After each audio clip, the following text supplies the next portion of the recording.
3వ వచనం. పేరు పెట్టి నిన్ను పిలిచిన ఇజ్రాయేలు దేవుడునైన యెహోవాను నేనే అని నీవు తెలుసుకున్నట్లు అంధకార స్థలములలో ఉంచబడిన నిధులను, రహస్య స్థలములలో మరుగైన ధనమును నీకు ఇచ్చేదను. హల్లెలూయా, హల్లెలూయా.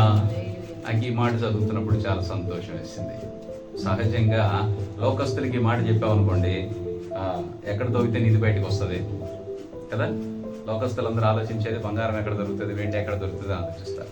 కానీ మనకు దొరికినటువంటి అంధకార స్థలములలో ఉన్నటువంటి ఈ నిధులు, ఈ రహస్యాలు, ఈ మరుగైనటువంటి ధనం ఏంటంటే పరలోకము నుండి మన కొరకు దిగి వచ్చినటువంటి యేసుక్రీస్తు ప్రభువారే. హల్లెలూయా. ఆయనే ఈ నిధుల కంటే గొప్పవాడు కదా. అది మనకు దొరికే అవకాశం లేదు కదా.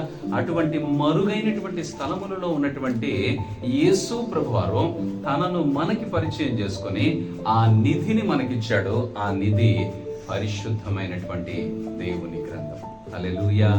దేవుని యొక్క వాక్యం ఏమని మాట్లాడుతుందంటే, అసలు ఈ బైబిల్ గ్రంథంలో ఏదైతే సత్యం ఉందో ఈ సత్యమును గ్రహించడానికి చాలా మందికి అవకాశమే లేదు.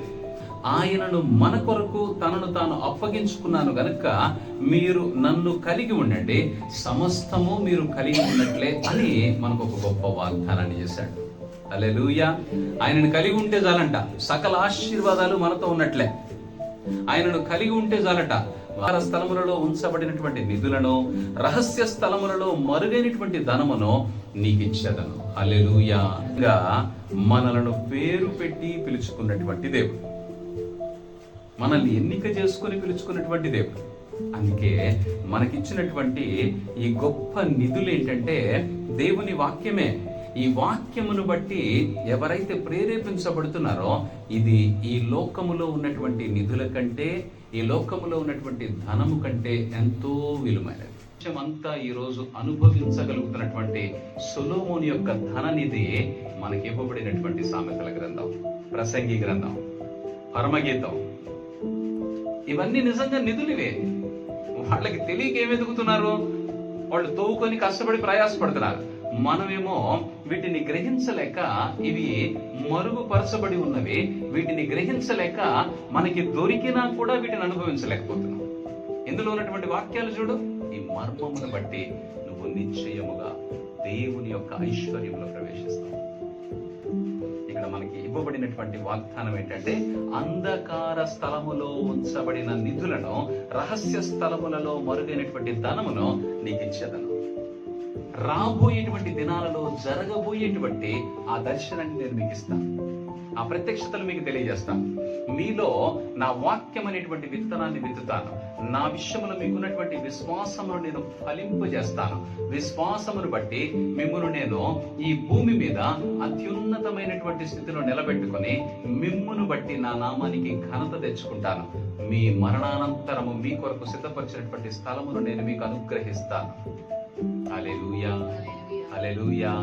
ఆయన జరగబోయేటువంటి వాటిని నీకు తెలియజేయటము ద్వారా నీవు వాటిని విశ్వసించగలిగితే, వాటి విషయమై నిరీక్షణ కలిగి నువ్వు దేవుని కొరకు ఎదురు చూస్తే, దేవుని యొక్క దాచబడినటువంటి నిధి, దాచబడి మర్మమై ఉన్నటువంటి దేవుని యొక్క లేఖనాలన్నీ నువ్వు గ్రహించగలుగుతావు.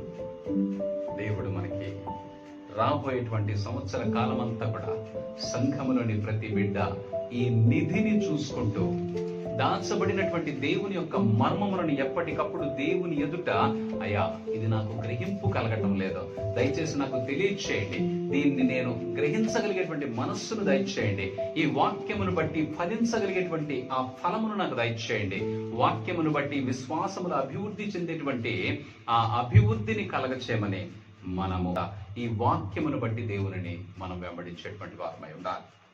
ఈ బైబిల్ గ్రంథమే మనకు దేవుడిచ్చినటువంటిది. ఇది తప్ప ఇంకా నువ్వు దేనిని నమ్ముకోవద్దు. దీనిలో దేవుడు నీ కొరకు దాచి ఉంచినటువంటి ప్రతి మేలు నువ్వు దానిని వెతకగలిగితే, నువ్వు దానిని ఉపయోగించుకోవడానికి ప్రయత్నం చేస్తే ఖచ్చితంగా నీకు ఉపయోగపడతాయి. హల్లెలూయా. ఆలోచన చేయండి.